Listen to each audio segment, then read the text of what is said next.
Hello, hello, hello, beautiful. This week's conversation on the podcast was absolutely fascinating to me. If you've ever been curious about this cycle syncing business and cycle syncing to your business discussion, this is the show for you. So, I had my friend Renae on, and let me tell you a little bit about this queen.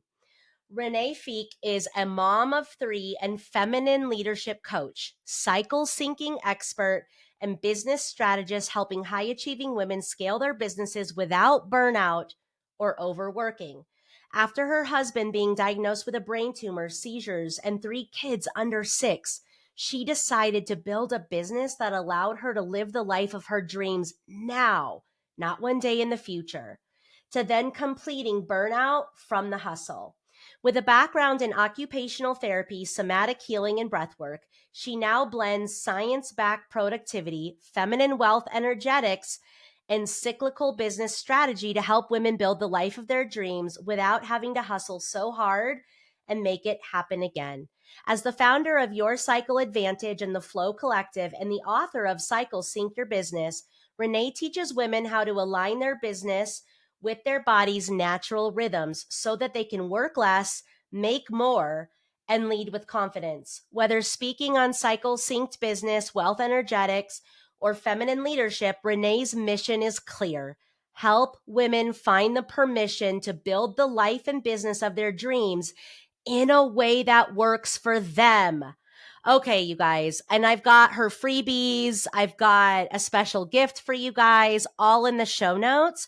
But first of all, I am obsessed with her story and how she stepped into her business and all of the cool things that she does. And I loved hearing her take on cycle syncing your business. And honestly, since our conversation, I've been playing with some of these things, and I got to tell you, I am liking this. Why, in today's day and age, are we still trying to hustle when we're literally bleeding to death? Okay, maybe that's a little extreme, but I'm 44 and those periods are getting more and more heavy, right? So we talk about like, when is your best creative time? When is a good time to put yourself out there? When is a good time to rest and go inward or be creative? So many juicy nuggets in this conversation. And I just feel like as women in business, we are definitely unsubscribing from the male hustle culture of just go, go, go and grind, grind, grind. And we're finding a new way that really lends itself beautifully to the truth of who we are, how our bodies work, and our cycles. So I am all about this. Grab a pen, grab a notebook, and enjoy. Hey babe, I'm Brooke Jean, licensed therapist, coach, mama, and your straight talking guide to ditching the pressure and living a life unperfected. I've coached some of the top C-suite women in America, women leading billion-dollar companies while secretly falling apart. I've been her. I blend psychology, neuroscience, and energetics with lived experience to help high-achieving women actually heal, so that they can access their infinite energy, creativity, and vitality. If you're a perfection-obsessed woman who's checked every damn box, career, family, house, 401k, but still feels low-key dead inside, you're in the right place. Here, we rip off the good girl mask, call out the BS, and build a life that actually feels like yours. We talk healing, we talk revealing, we talk rising, and we do it raw, real, and unfiltered. This is the Unperfected Pod. Well, Renae, welcome to the Unperfected Pod. I'm so excited to have you on the show and for you to bring your magic to my community. Welcome. Thanks for having me. I'm so honored to be here. Yes, girl. So we met also at Advanced Energetics, right? Yeah. I just had Vera on the show. Oh, did you? Oh my God, she makes me laugh so hard. Sam brings the coolest people together. At Advanced Energetics, I literally pulled her aside and I was like, I'm obsessed with everybody here. Like, you pull the coolest crew together. It's so fun. So you were one of the awesome women that I was able to connect with. And I loved hearing all the things that you do in the world and the unique perspective that you bring. Mhm. So let's freaking get into it, girl. Yeah. Tell my community who you are, what you do, and then why you became passionate about it, because there's always a Mhm. juicy story behind that. There is always a juicy story. And even if we feel like it's not that juicy, it generally is, like, for Oh, somebody to else, others? Like, yeah. So, Absolutely. yeah, my story started 9 years ago, actually. So my youngest daughter is 9 years old, and I found out I was pregnant with her and got my what I thought was my dream job working at the Children's Hospital, and found out that my husband had a brain tumor all in the same month. And so Whoa. we went on this whirlwind of a year between brain surgery and ER visits and 911 calls and seizures and then having a baby. And my husband couldn't drive. Like, imagine having 3 kids and then your husband can't drive. Oh Oh my my gosh. It was gosh. a wild, crazy year. Okay, But Renae, because, hold on. I yes, didn't yeah. know this part of your story. Oh, yes. So you Yeah, know that my sister was born with a brain tumor I did not. and like lived her first couple of years of life in at Children's Hospital, and she's like a Mm, miracle baby. So we need to talk about that yeah, another day, because totally. the brain tumor community, like what up brain tumor community, but like it is a very rare human experience, and I can't Mhm. imagine it as a wife with small Yeah, babies. So I yeah, had to pause you because I'm like, girl, whoa, because Carly, my sister's brain tumor is a massive part of my story. yeah. Massive. Yeah, So and I think it was, I mean, for me, it was like a big part of realizing, like, we're never guaranteed tomorrow. We mm, never, you never know.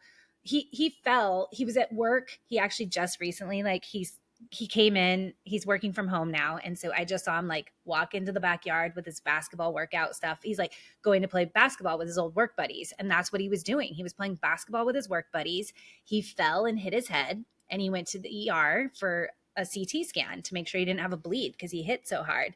And so the tumor was just a coincidental thing that they found. It was oh my not gosh. something that we were expecting at all. Whoa. No And other so symptoms.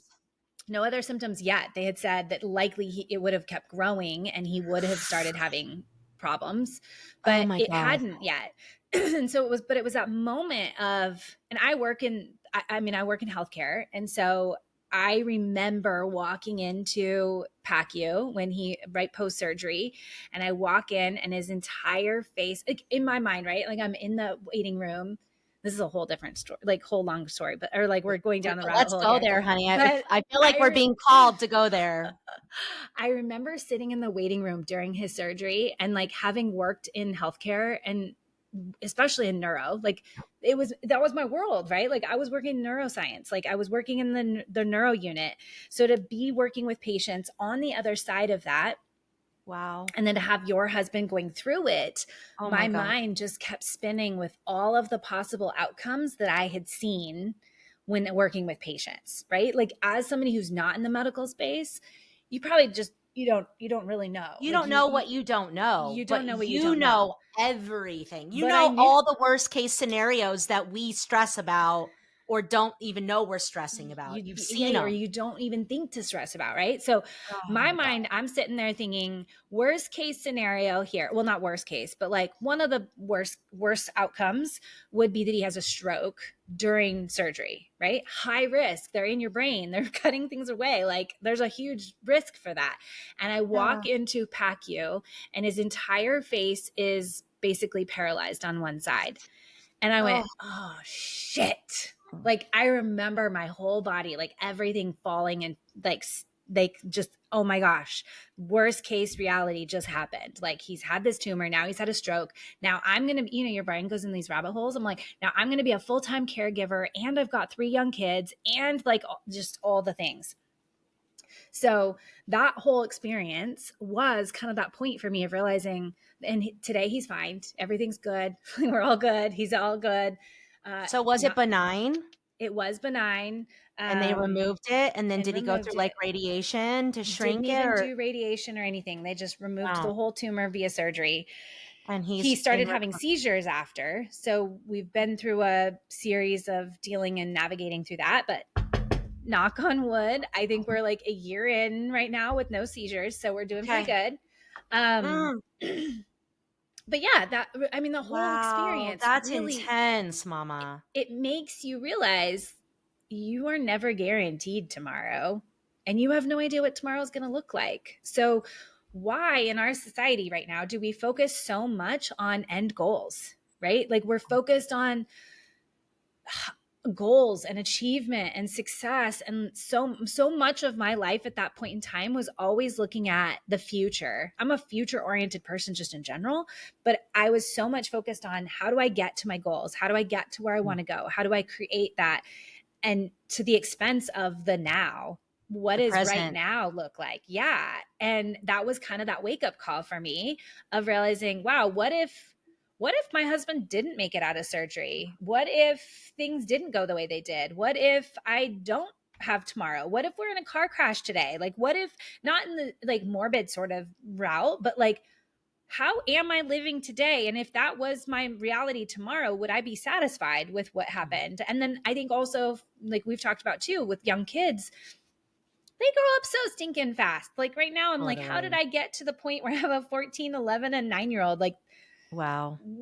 that Where did that time, time where did that go? time go? And as much as I felt like I was given that gift when they were babies to say, I want to be fully present with them, like I want to be here with them, and had that wake up call when they were just really babies, Mm, it's still, you feel like, wait, where did it go? Right. yeah. And Yeah. so for me, that was a big part of my story of starting a business and getting into business, of how do I capitalize on that, right? Like if I want more freedom, I want more time, I want more space, I want all these things, how do I create it right now so that I can be able to, at the time it was really motivated to be able to be home with my kids. So it was like, how do I be able to stay home with my kids and still bring in money? How do I still create these lives? Like how do I allow us to go on vacations?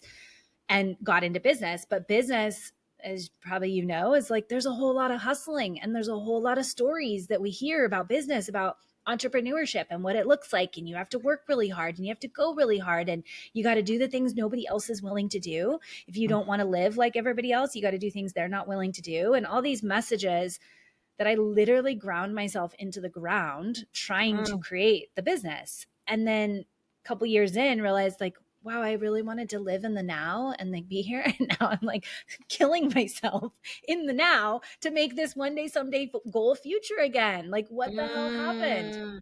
So what were the two things you were juggling? Well, three, because there's Yeah. motherhood and then there's also walking your husband through recovery. But what were Yes. you doing at Children's? And then what was your business? What was your idea? What were you excited to create? Yeah. So I was a pediatric occupational therapist. I still am today. Now I Cool. work in the NICU. So I just do part Wow. time per diem work there in the NICU. So that was what I was doing, working way more hours than I really wanted to be. Mm-hmm. And then at the time I got into network marketing because that Okay. seemed like the easiest route. And so I was doing Mm-hmm. health and fitness with Okay. Beachbody, Okay. which is actually where I fell in love with personal development. I fell in love with growing Mm. because it was a big part of their culture. A big part of the Okay. Beachbody culture was about personal growth, personal development, and body based stuff, right? Like you're exercising and eating well and whatnot. So I'm so grateful for that period of my life because it taught me so much about growth and development and taking care of myself and like valuing myself Entrepreneurship too. and entrepreneurship and like all Mhm. the pieces. But it also was one of the places where I was like burning myself out Hustling. so hard, hustling, because it is just trying to talk to more and more and more and more people. And I remember Mhm. reaching out to my mentor at the time, and she was like, if you aren't hitting your goals, you just need to do more. It's just a Oh, business numbers thing. Like it's a business or a numbers game. I was like, I can't do more. Like there's no oof. more left. Like how do you keep Yeah. going when you feel like you're grinding? So um yeah, and then over time kind of pivoted, just kind of like followed where things were taking me, and learned about digital marketing and digital stuff and like how do you actually build a business online selling digital products. And then somewhere in there learned about how women are different and we don't operate the same way as men. Our biology is so different, our hormones are different, and it impacts the way we work and how we show up. And so what I do now, helping women use their body and their menstrual cycle in their business, was really built out of necessity because I was dying trying to Mm. manage it all and trying to do it all and trying to build this business that I really wanted, but I just couldn't do it the same way. Ooh, so do you Yeah. remember what that turning point was where you went from digital marketing to women Mm-hmm. running businesses, leveraging the information about their menstrual cycle? Or was it like a slow grow? Was it a turning point Yeah. or a slow grow? And can you tell us anything about that moment? Yeah, there was a little bit of both. So at the time, back when I was like, when I learned about digital marketing, I mean, like I learned about how to digital marketing. So I was using the information I was learning and teaching women, mostly moms that were in the same space I was, like, how do you take care of yourself? I was like teaching them the things I'd learned about personal growth and like Mm, taking care of yourself and getting out of this, self-care. yeah, getting out of chaos. Like I did a bunch of stuff around decluttering and like clearing out Mm, crap in our house, you know? So yeah. that was a lot of what I was working with. I was working with a lot of moms that were drowning essentially. And so I was using the stuff about my menstrual cycle in what I was doing in the background. And I just started sharing it with them. And they're the ones that were like, everybody needs to know about this. This is game changer. So it Mm. was them that really started kind of talking me up in it and like really asking for more of it and wanting to know more about it.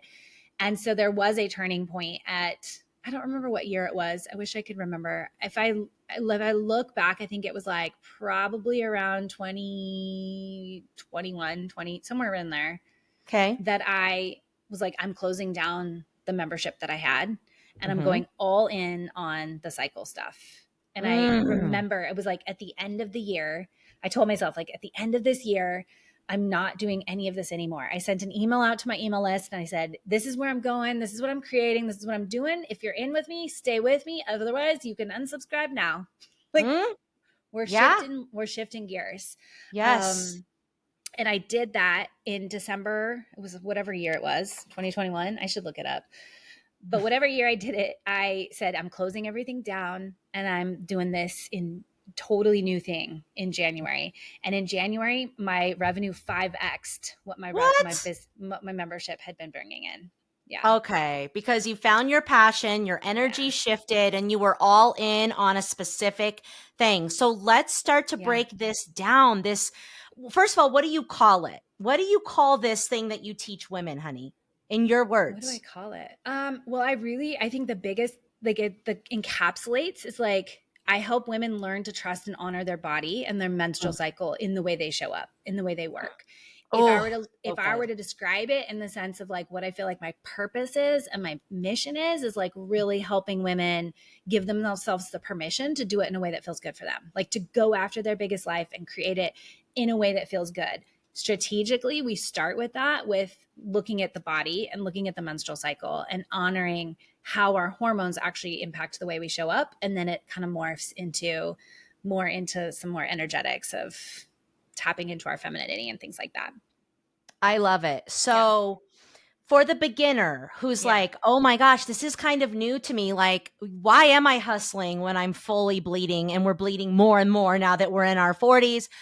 How would you introduce this concept? Like you said something a few minutes ago that was really powerful, Mm-hmm. which is like how women operate is different than men. Yeah. And how can we acknowledge our cycle in this, how we plan our time, how we plan Mm-hmm. our energy expenditure? So can you break it down like Mm-hmm. cycle, education 101? What literally, what Yeah. could we be looking for? Because my women, we're high achieving and we're just plowing Yeah. through, but we're Truly. knowing deep down that maybe it doesn't have to be this way. Mm-hmm. So where would we start? What would we look Yeah. at? What will we talk about? Well, I think it's really important just one to kind of look at biologically how women and men are different. So men function predominantly on testosterone and testosterone functions in a 24-hour rhythm. So they wake up in the morning with a fresh dose of testosterone, kind of waxes and wanes as the day goes on, but then they go to bed at the end of the day. they wake up with the depleted sense of testosterone. They wake up the next morning with a fresh dose of testosterone. So Mm. if you have a male partner, you may notice things like him coming home and sitting on the toilet for an hour, or hanging out in the driveway and not coming in the house. And you're like, I've got kids and I've been dealing with things and I'm drowning, and you're just sitting in the car on your phone. Or, like Or first thing in the morning. Like, yeah. I can't believe the questions my husband wants to ask me before I've even accepted life. I'm like, no, bro, I'm not talking finances at 8 a.m. Like, write it down in your journal. Like, Yeah.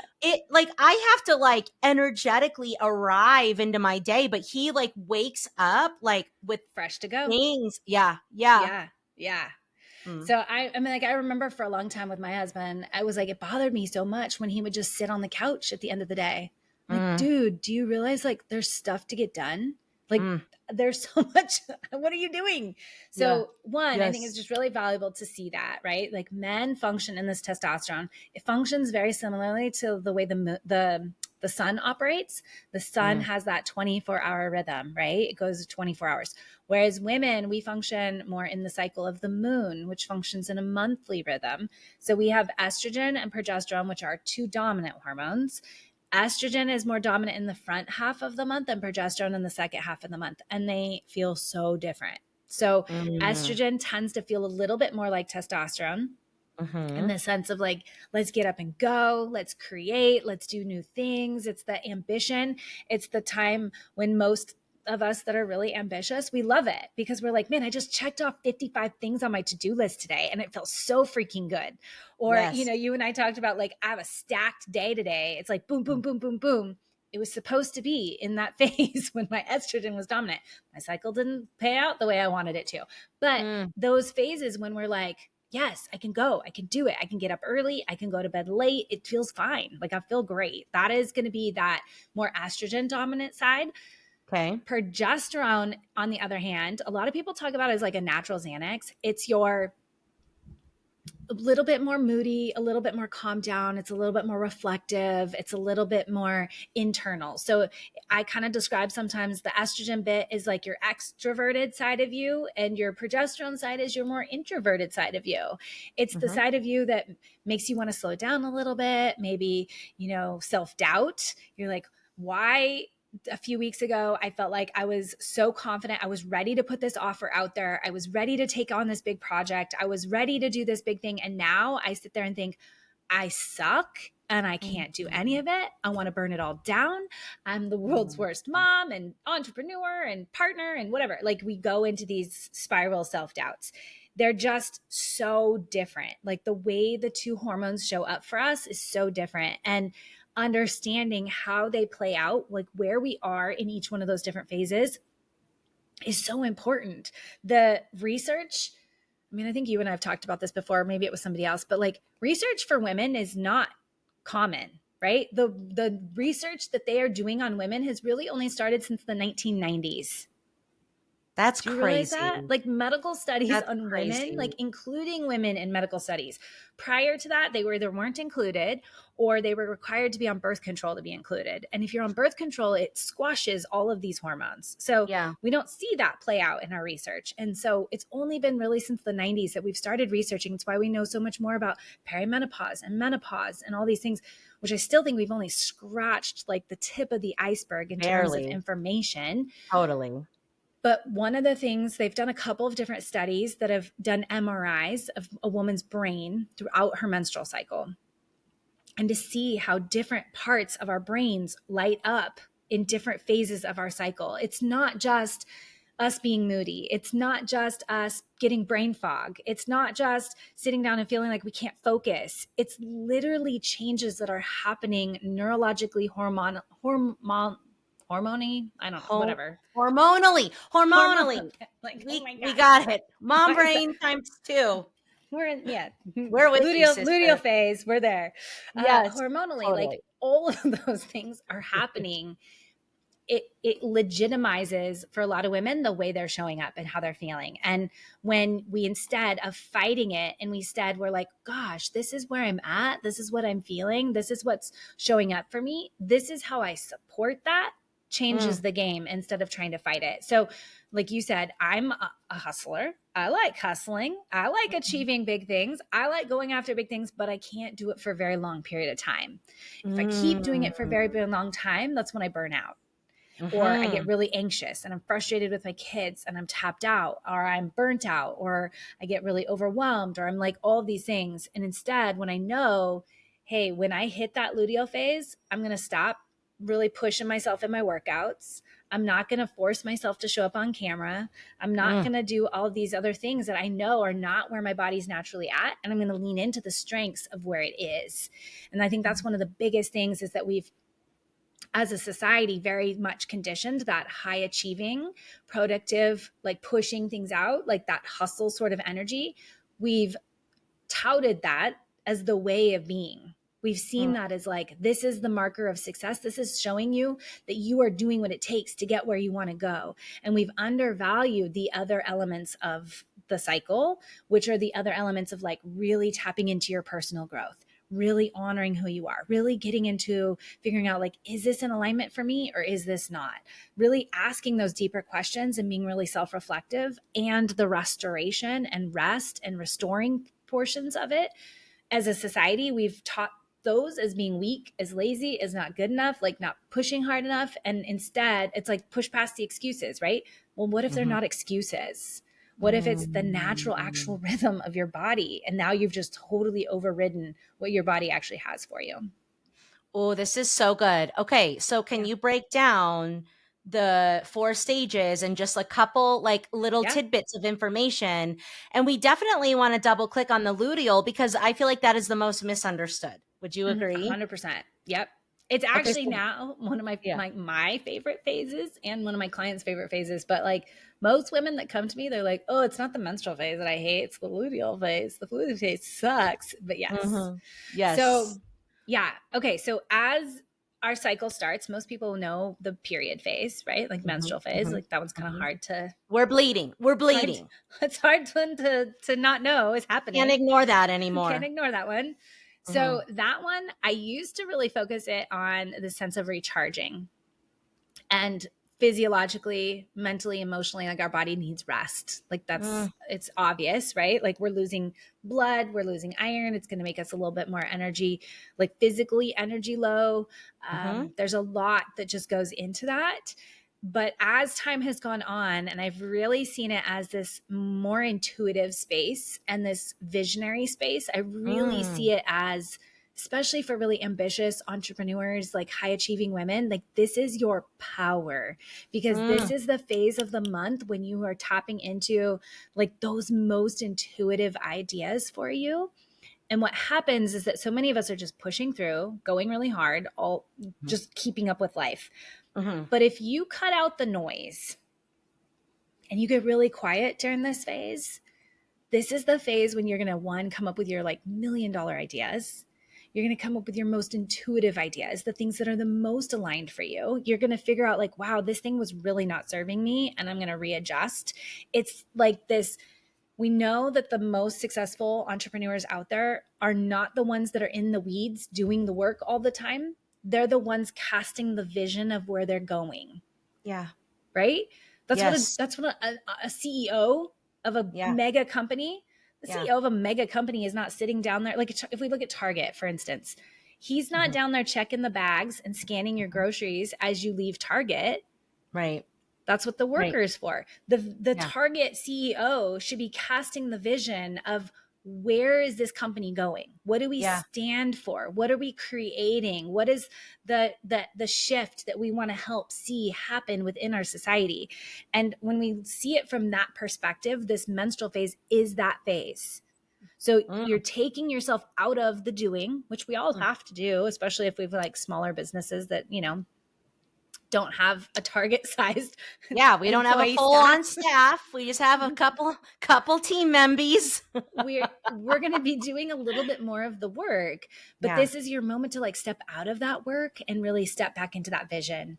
Like, what are you here for? What are you doing? What are you creating? What is that intention that you want to set for this next month? How are Mm. you directing your ship? Right? Instead of just Mm. being in there doing all the work, rowing the boat, let's stop rowing the boat for a little bit and actually direct the ship.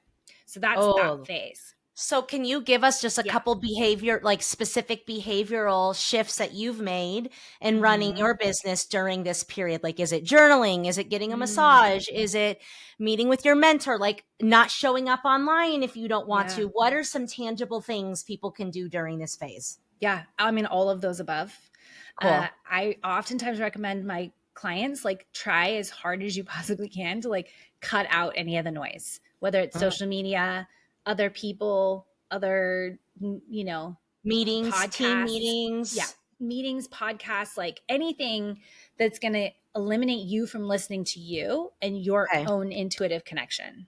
Okay. So whatever that is for you, and it may look different month to month to month. You Yeah. may do it differently. Like maybe one month you do go get a massage and you're just like, you know how meditative a massage actually is when you sit there and you're just like in your little I always loved getting a massage before I launched. Like the night before I would like open cart or do my launch, I would always go get a massage and just have that moment to sit there and just think and be and still. It was like the most grounding And be thing. nurtured and nourished. And your Yes. brain waves are super slow. So you're accessing all the goods. Plus, you sleep good after a massage. But Yes. also, just like getting in nature, journaling, 100%.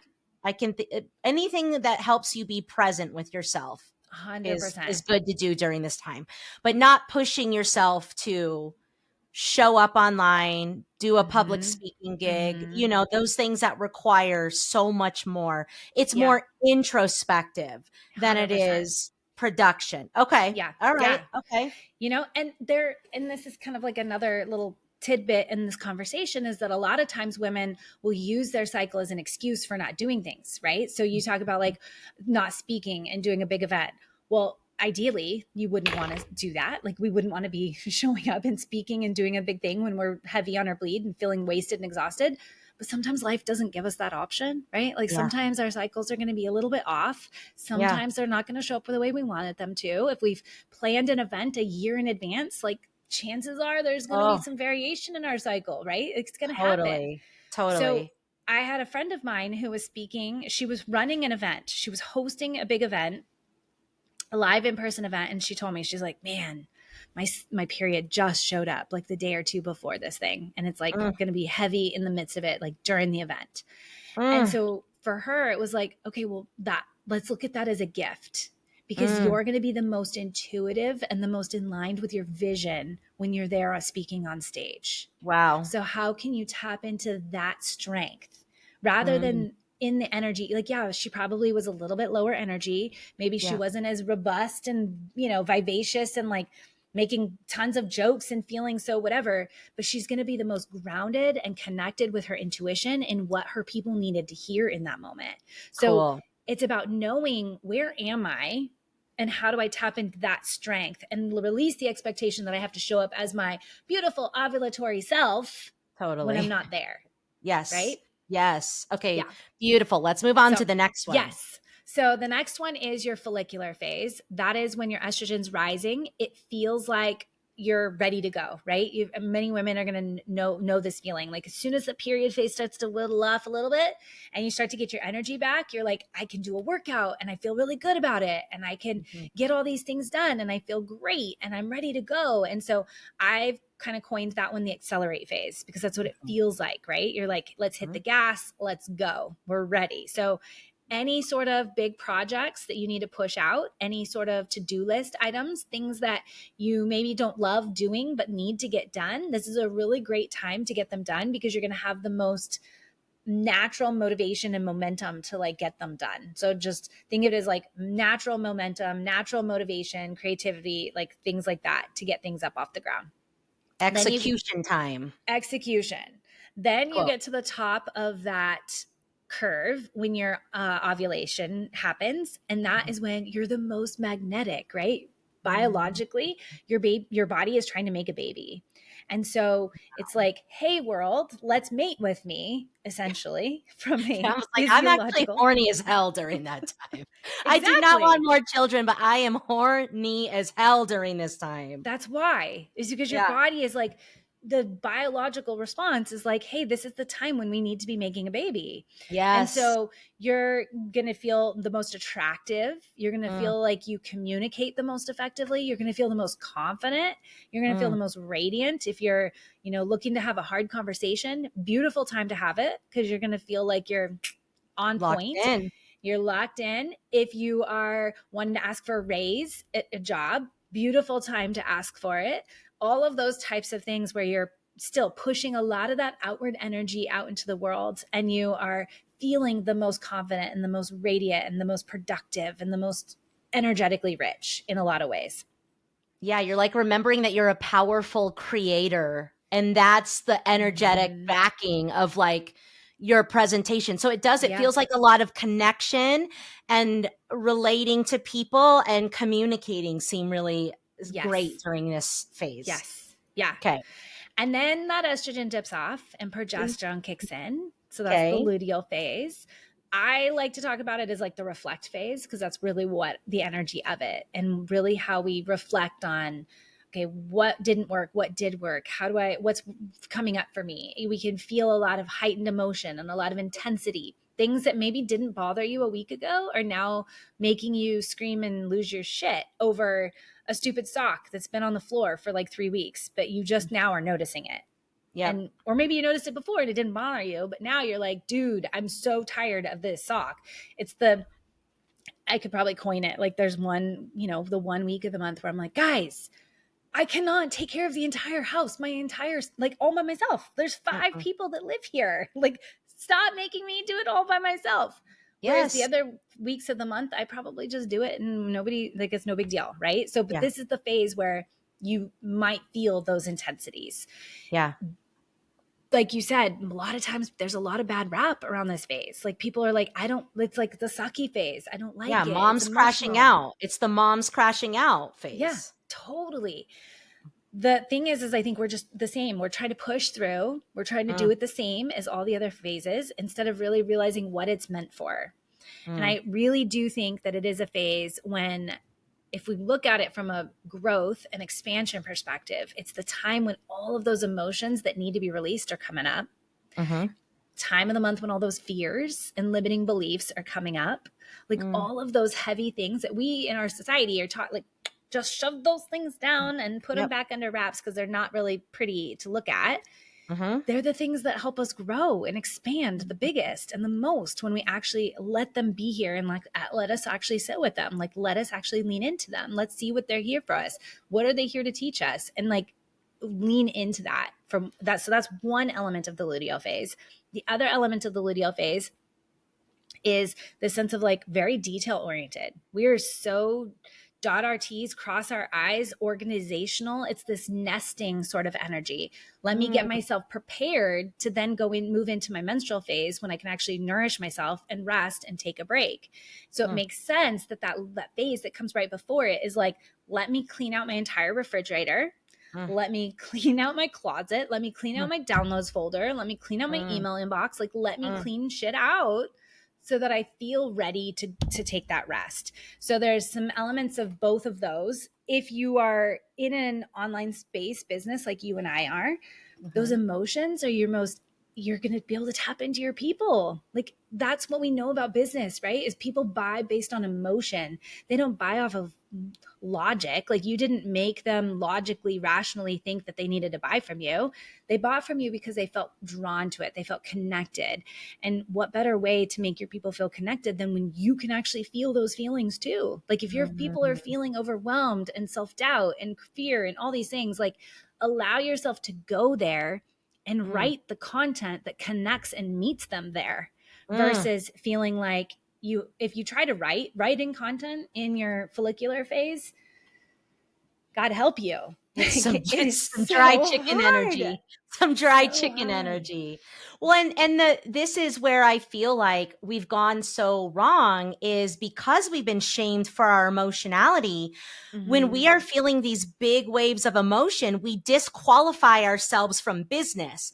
And it's Yeah. like, oh, well, there's no room for that versus learning to regulate your system and ride the waves of emotion, and then like powerfully connecting in a very real way with your consumer or the people in your life. But literally, we've been shamed for Yeah. generations about this emotionality. And so we don't Yeah. leverage it and ride the wave. We go, I need to go hide. Yeah. Yeah. I mean, you look at it just like society wise, like we call it the Shark Week. We call it like there's so much stigma Wait, we do around call it. it the Shark Week? I didn't Have you know never that. heard people call it Shark Week? No, that is so funny. I'm calling it that now. Yeah. I'm calling it the Shark Week. But it's like the smart, it's like the sensitive, intuitive shark though, Yes. right? Yeah. Yes. So when but like that, we look at the way society has coined, like we used to ostracize women who were on their bleed and they had to leave Yeah. town and they had to be like separated away. And now when I think about it, I'm like, oh, I wonder, I guess it depends on like the culture and like where they were coming from. Like, were they trying to put these women away so that they could actually tap into their intuitive gifts? And like they needed them to be away to create that Mhm. space, or were they putting them Mhm. away because of, like you said, the shame and that Mhm. they have to they can't be around us when they're bleeding because that's unholy and that's that's Mm. dirty. So there's some nuance there. I would love to time travel and find out, but Yeah, go even deeper into that, yeah, huh? into that. But it's like there is so much stigma around like women even like having to hide their periods or hiding their Oh yeah. tampons or hiding like all Yes. these things. Like we're not allowed to talk about it. And when I post about it, sometimes my stuff has gone viral. And Mhm. I'm still so surprised at the amount of women, not just men, but the amount of women who feel like it's so inappropriate for women to talk about their periods or talk about how it's impacting them or any of that state. Like it's something that should be shameful and dirty and like nobody needs to know about it but you. And it flabbergasts me that when we know like what we know now about how much it's impacting our brains, how much it impacts our energy, how much it impacts the way you work, the way whatever, that it's this conversation that's still so taboo. Mhm. We can't talk about it.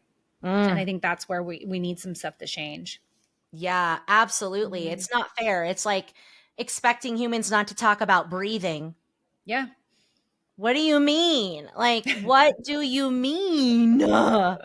This is part of a human, like, this is part of our lived experience. Okay. Yeah. So, yeah. And the luteal phase gets such a bad rap because it's just, we're crazy and we're emotional. And it's like, wait a minute.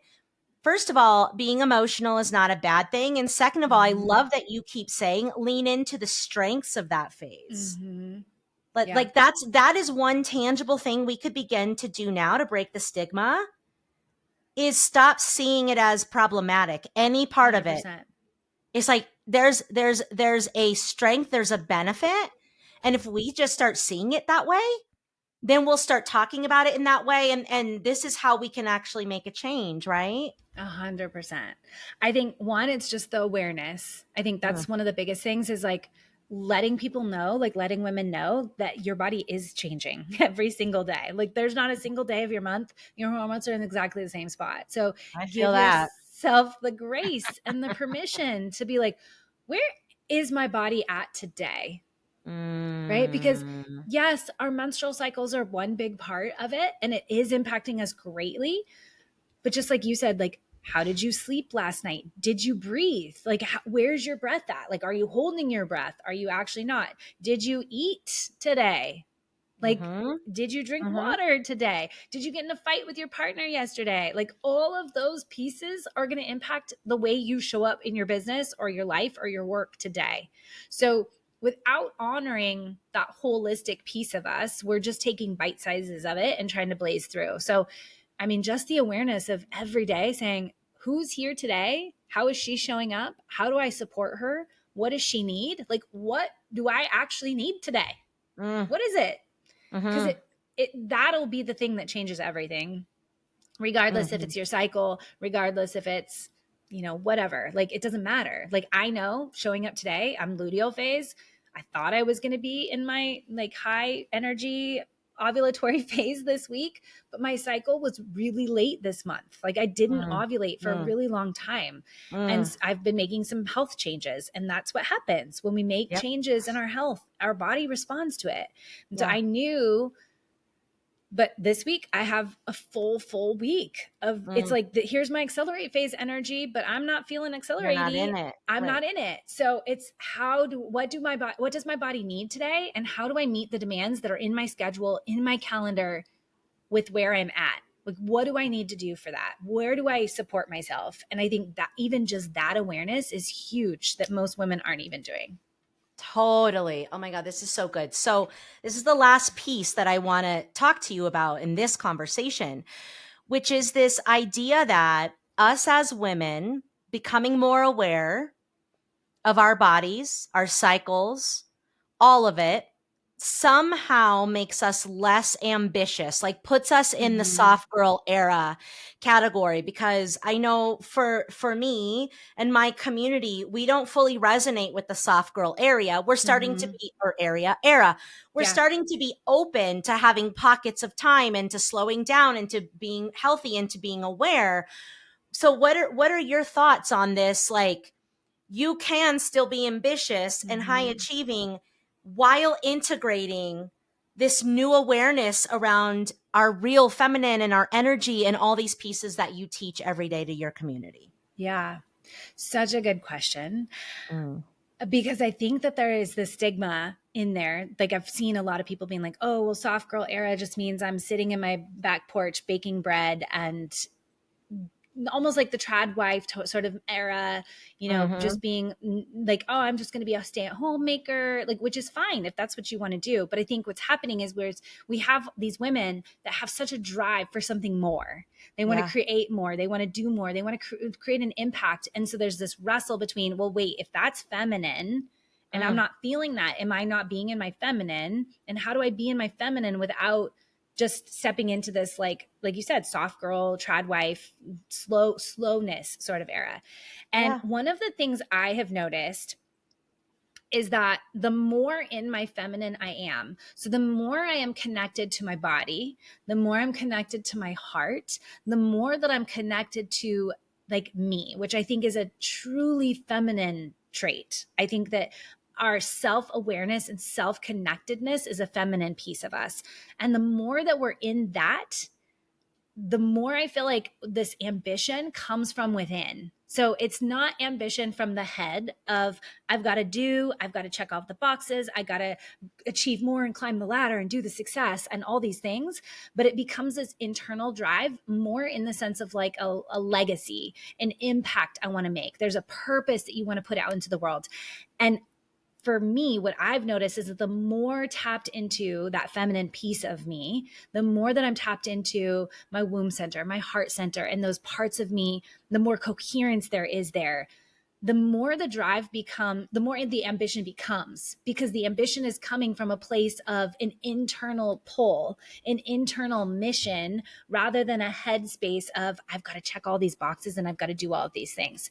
So I find that the most turned on women, the most in alignment with their feminine, the more ambitious they become.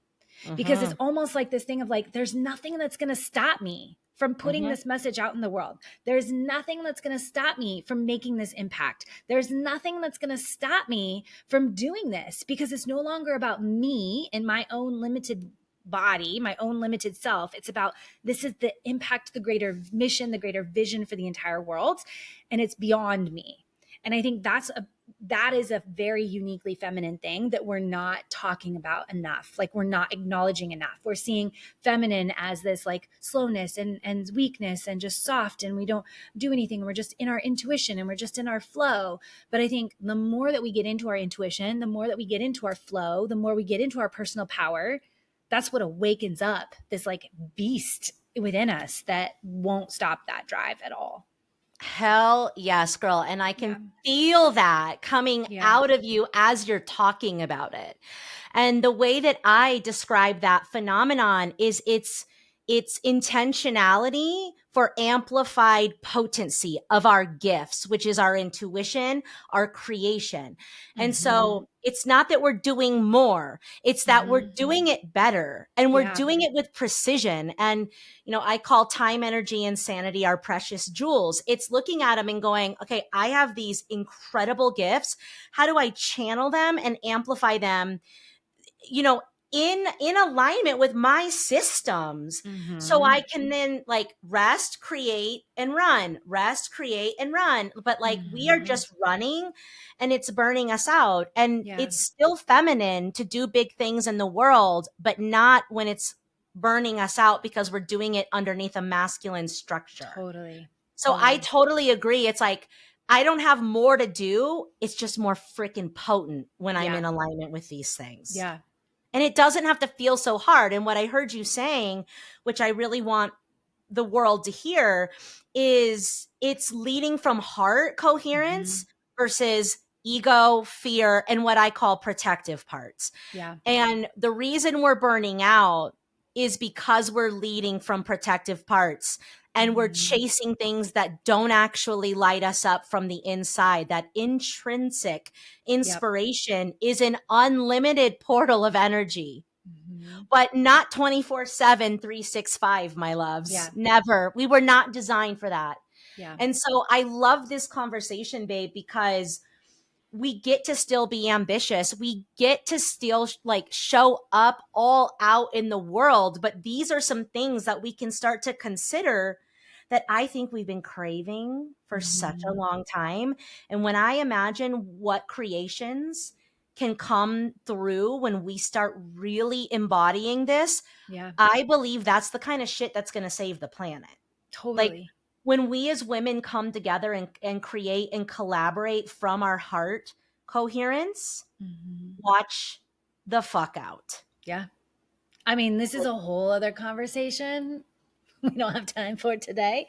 Yeah. But I 100% believe that I believe women are meant to be the creators, the life force, the healers of our world, right? Like we bring life into the world. We carry birth, we birth babies, we birth whatever. Like I think that women have so many ideas and so much impact and so much life that they can birth out into the world physically and metaphorically. But they have to be in a place of safety.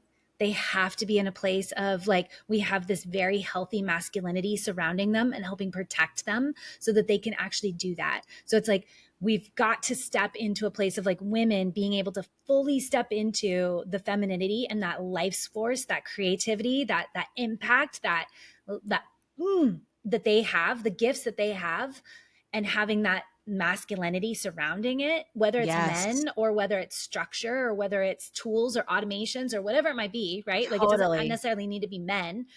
But in order for a woman to fully step into her biggest, brightest, beautiful, birthing everything out into the world, her body physically and energetically needs to be in a place of safety. And so I think that needs to be a huge part of that too. Ooh, girl, you just planted such a juicy seed, and we will definitely have to either take the conversation to an Instagram live or something, because I couldn't agree more. And I feel like the more that you heal, the more that you actually begin to welcome that masculinity back in. It's like you have to go through your angry phase of like oppression and what the fuck and how come women can't bleed. And then it's like once you get through your sacred rage, it's like, wait, but the sacred union is extraordinary, right? Yeah. Yeah. Like the masculine they're liberate. meant to coexist. Yes. They are. I agree. Yes. I agree. All right, honey. Well, tell the beautiful listeners, this has been such a juicy one. Yeah. Tell the listeners where they can connect with you, or if there's anything specific that you want to invite them to at this moment. Yeah. My favorite place to hang out is on Instagram. So you can find me just at Renae Fieck over there. And then I'd be happy to give your audience a copy of my book for free. So I'll make sure we give you a link and stuff. You can pick it up in the show notes. Just cover shipping and handling. And then I'll send it off to you. And if you don't live in the US, Cycle Sync Your Business. Oh, girl. Yeah. So if you don't live in the US, shipping is not the most helpful for me internationally, but I do have an option where you can get a copy of the audiobook and stuff like that. So just reach out to me. Oh my God, I love it so much. Renae, thank you for Thank coming to the you. show. And thank you for bringing this body of work to Yeah. the forefront. It's a really important conversation. And I feel like we're just getting started and we have so much we Yeah. get to co create now. So much. Yeah. Thank you Very so much for having cool. me.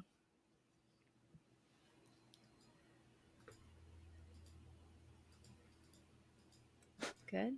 Hey, boo, if you made it this far, I know you're serious about healing, revealing, and rising, living a life unperfected. Just by showing up, you're telling the universe, I matter, I'm ready. So don't be surprised if things start shifting in your favor. If this episode moved you, do me a favor, rate and review the podcast on Apple or Spotify. It helps us reach more high-achieving, high-performing women who are ready to stop pretending and start living. And if something really landed, DM me on Instagram at BrookeJeanUnperfected or share a clip and tag me. I want to see what's moving through you. And hey, don't forget, you can watch this episode on YouTube and join my brand new VidMe membership for exclusive content, coaching, and community for only $35 a month. We're not just talking about rising, we're doing it together.